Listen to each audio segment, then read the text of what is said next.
राधे राधे दोस्तों, कैसे हैं आप लोग? फिर से हाजिर हूँ मैं एक नए वीडियो के साथ। मेरे इस चैनल में आपका स्वागत है। जय श्री हरि भक्तों।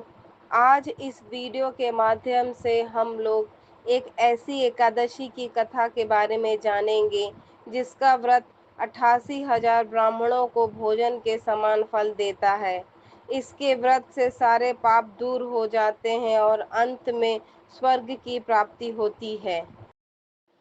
एक बार की बात है, धर्मराज युधिष्ठिर कहने लगे कि भगवान, मैंने ज्येष्ठ शुक्ल एकादशी के व्रत का महत्व सुना। अब कृपया आषाढ़ कृष्ण एकादशी की कथा सुनाइए। इसका नाम क्या है, महत्व क्या है, यह भी बताइए। श्री कृष्ण कहने लगे कि हे राजन, आषाढ़ कृष्ण एकादशी का नाम योगिनी है। इसके व्रत से समस्त पाप नष्ट हो जाते हैं। यह इस लोक में भोग और परलोक में मुक्ति देने वाली है। यह तीनों लोकों में प्रसिद्ध है। मैं तुमसे पुराणों में वर्णन की हुई कथा कहता हूँ, ध्यान पूर्वक सुनो। स्वर्ग धाम की अलकापुरी नामक नगरी में कुबेर नाम का एक राजा रहता था। वह शिव भक्त था और प्रतिदिन शिव की पूजा किया करता था। हेम नाम का एक माली पूजन के लिए उनके यहाँ फूल लाया करता था। हेम की विशालाक्ष्मी नाम की सुंदर स्त्री थी। एक दिन वह मानसरोवर से पुष्प तो ले आया, लेकिन काम युक्त होने के कारण वह अपनी स्त्री से हास्य विनोद तथा रमण करने लगा। इधर राजा उसकी दोपहर तक राह देखता रहा। अंत में राजा कुबेर ने सेवकों को आज्ञा दी कि तुम लोग जाकर माली के न आने का कारण पता करो, क्योंकि वह अभी तक पुष्प नहीं ले आया। सेवकों ने कहा कि महाराज, वह पापी अतिकामी है, अपनी स्त्री के साथ हास्य विनोद और रमण कर रहा होगा। यह सुनकर कुबेर ने क्रोधित होकर उसे बुलाया। हेममाली राजा के भय से कांपता हुआ उपस्थित हुआ।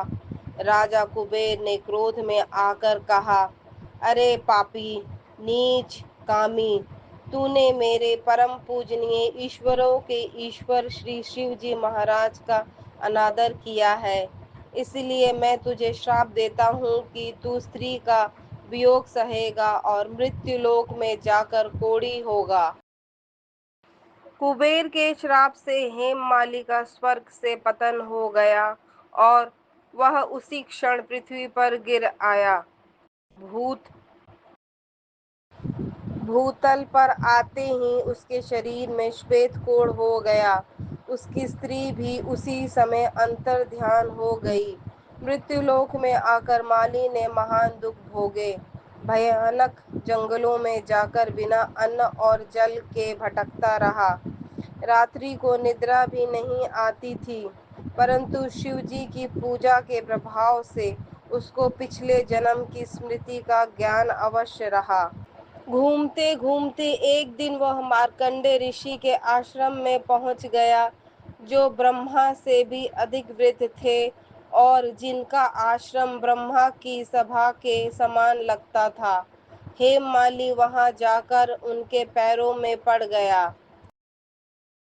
उसे देखकर मार्कंडे ऋषि बोले, तुमने ऐसा कौन सा पाप किया है जिसके प्रभाव से यह हालत हो गई। हेममाली ने सारा वृतांत कहकर सुनाया। यह सुनकर ऋषि बोले, निश्चित ही तूने मेरे सम्मुख सत्य वचन कहे हैं, इसलिए तेरे उद्धार के लिए मैं एक व्रत बताता हूँ। यदि तू आषाढ़ मास के कृष्ण पक्ष की योगिनी नामक एकादशी का विधि पूर्वक व्रत करेगा तो तेरे सारे पाप नष्ट हो जाएंगे।